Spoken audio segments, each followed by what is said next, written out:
पूरे 50 सालों के बाद हमारे हिमाचल की इन परम शक्ति का नया रथ बनने जा रहा है। और खुशी की बात तो ये है कि इन्हीं नवरात्रों के बीच देवी मां ने ये शुभादेश दिया है, जिसे पूरा करने के लिए 25 से 30 गांव के लोग ढोल नगाड़ों के साथ आगे बढ़ेंगे और फिर देव विधि के तहत इस नए रथ का निर्माण किया जाएगा।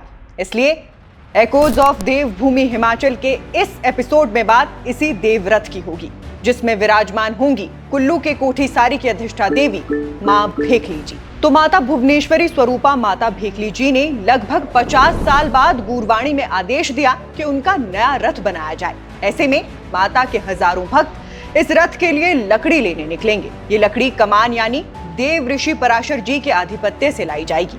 इस दौरान सिर्फ भक्त ही नहीं, माता की धड़च, ढोल नगाड़े और अन्य प्रतीक भी इस यात्रा में शामिल होंगे।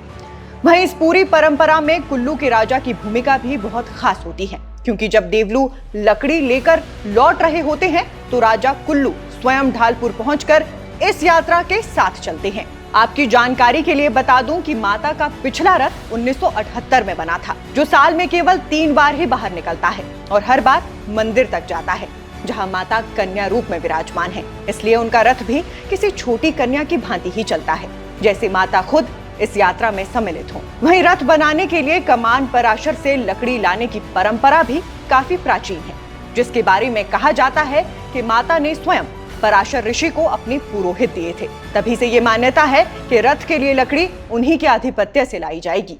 और हाँ, माता भेखली की कथा में एक रोचक प्रसंग भी जुड़ा है। एक बार राजा के सिपाहियों ने माता को जबरदस्ती कुल्लू दशहरे में ले जाने की कोशिश की थी। माता ने लोहे के ओले बरसा दिए और उन्हें उल्टे पैर वापस भेज दिया।